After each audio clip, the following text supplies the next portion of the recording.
जातिगत भेदभाव का मामला सामने आया है। स्कूल में आदिवासी मिड डे मील बनाते हैं। कागज पर 350 बच्चे हैं, लेकिन 20 बच्चे ही मिड डे मील खा रहे हैं। बाकी छात्र छात्राएं स्कूल में टिफिन लेकर आते हैं और टिफिन सर्विस वालों को 350 बच्चों का भुगतान हो रहा है। ग्रामीणों ने टिफिन सर्विस वालों पर आरोप भी लगाया है और टिफिन सर्विस के भुगतान में घपले का आरोप लगा है। क्या बच्चों के लिए खाना मिलता है कि नहीं मिलता? मिलता है, पर लेकिन ऐसा ही खाना मिल रहा है, बहुत कम खाना मिल रहा है यहाँ पे। अच्छा, हाँ, जबकि बच्चे तो बहुत हैं यहाँ पे, लेकिन कम खाना मिल रहा है। कारण है आधे खाना को जो बचा ले जाते हैं, थोड़ा बहुत खाना कभी कभी दे देते हैं। आप यहाँ पे खाना खाती हैं आप? नहीं, क्यों नहीं खाती बेटा? क्योंकि आदिवासी बनाते हैं। इसलिए नहीं खाते? हाँ। तो आप बिल्कुल नहीं खाती हैं खाना? नहीं, तो खाना खाता कौन है यहाँ पे? आदिवासी खाते हैं बस। आज ये बताइए, आपके यहाँ पे स्कूल में खाना मिलता है आपको? सर मिलता है पर खाते नहीं है। क्यों बेटा, क्यों नहीं खाते? सर जी आदिवासी बनाते हैं। अच्छा, आदिवासी बनाते इसलिए नहीं खाते आप खाना, ठीक है ना? तो आपको किसी ने मना किया है घर पे? नहीं सर। अब आदिवासी नहीं बनाते हैं इसलिए नहीं खाते आप, है ना? यही कारण है, और कोई कारण है? नहीं सर। अच्छा, ये बताओ, आपके लिए कुछ यहाँ खाना मिलता है? नहीं सर। ये दोपहर में बच्चों को खाना यहाँ किसी को नहीं मिलता है? नहीं सर। दोपहर में खाना बढ़ता ही नहीं है। कितने समय से नहीं बट रहा? सर जी अब की नहीं बढ़ा, अगली साल बढ़ा। मतलब जिस सत्र चालू हुआ जब से खाना नहीं मिला। यहाँ पे बच्चों के लिए खाना मिलता है? मिलता है सर, लेकिन 15 बच्चों को खाना मिलता है। अच्छा, 15 बच्चे। कौन कौन से बच्चे हैं ऐसे?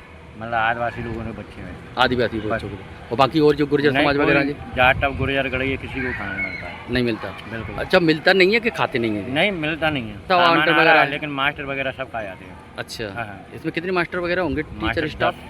10 लोग। हाँ। तो ये लोग सब सब अपनी मिलजुल कर सब खा रहे हैं। खा जाते हैं। हाँ। अभी ये मामला आप लोगों ने मुझे संज्ञान में लाया है, तो इसको चेक कराएंगे कि कितने लोग वहाँ पे कितने लोगों का खाना बन रहा है और कितने लोग खाना खा रहे हैं, और कुछ लोग अगर नहीं खा रहे हैं तो उसका क्या आधार है। तो ये जांच पूरी होने पे जो भी एक्शन आएगा उसके बाद किया जाएगा। ज्यादा जानकारी के साथ हमारे सहयोगी अतुल गौड़ हमारे साथ जुड़ गए, सीधा उनका रुख करेंगे। अतुल, बड़ी हैरानी वाली बात है कि बच्चे खुद कह रहे हैं कि आदिवासी बनाते खाना इसलिए वो नहीं खाते हैं। अब सवाल ये उठता है कि बच्चों को किसने सिखा दिया कि आदिवासी बना रहे हैं इसलिए वो ना खाएं? बिल्कुल बिल्कुल अस्मिता, ठीक कहा आपने। शिक्षा के मंदिर में सामाजिक ताने बाने को क्षति पहुंचाने वाला ये मामला पीएम श्री स्कूल शिवपुरी जिले के 12 गांव से सामने आया है।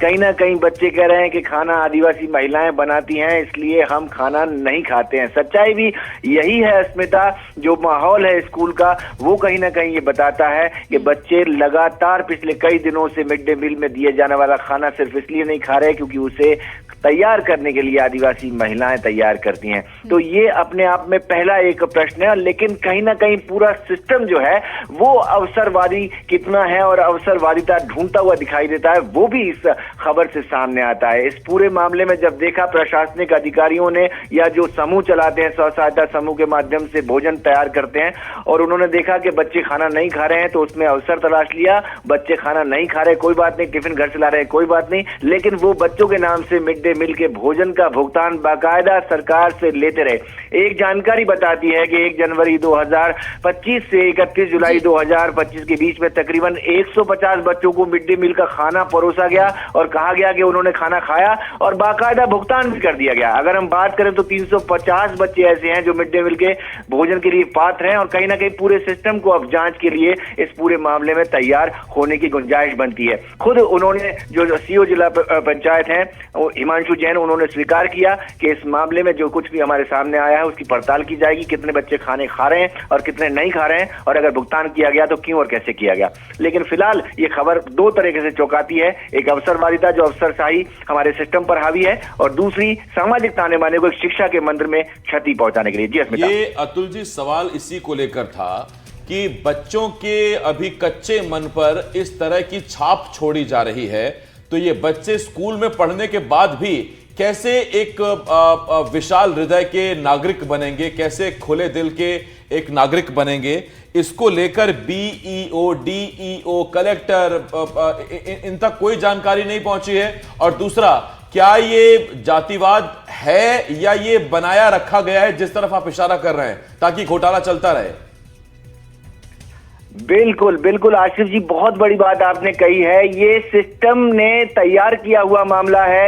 ये बच्चों के जो निर्मल मन है उनको दूषित करने का मामला है, और कहीं ना कहीं इसमें जिला शिक्षा अधिकारी हैं उनको संज्ञान लेना होगा, जिला कलेक्टर है उनको संज्ञान लेना होगा कि जहां अवसर आपने सिस्टम ने हमारे ने देखा तो बच्चों के मनस पर ये डाल दिया कि आदिवासियों का बनाया हुआ खाना खाने से आप कहीं ना कहीं प्रभावित होंगे। तो ये जो सिस्टम ने तैयार किया हुआ अवसरवादिता का एक प्रमाण है वो सामने परिलक्षित होता है। लेकिन बच्चे जो निर्मल मन के हैं, जो सामाजिक समरसता का पाठ सीखने शिक्षा के मंदिर में पहुंचे हैं, उनके मनों पर किस तरह का दुष्प्रभाव पड़ रहा है, हमारे सामाजिक ताने बाने को किस तरह से क्षति पहुंच रही है, ये संज्ञान में लेने की जरूरत है। लेकिन जो आपने कहा वो बिल्कुल सोले आने सही है कि बच्चों के मनस में ये डाला गया है, उन्हें अवसरवादिता के चलते इस बात से प्रभावित किया गया है। यही वजह है कि वो कहीं ना कहीं प्रभावित हो रहे हैं। जी बहुत धन्यवाद आपका अतुल जी। अतुल गौड़ मेरे वरिष्ठ सहयोगी इस वक्त शिवपुरी से इस बड़ी खबर पर हमारे साथ जुड़े हुए थे।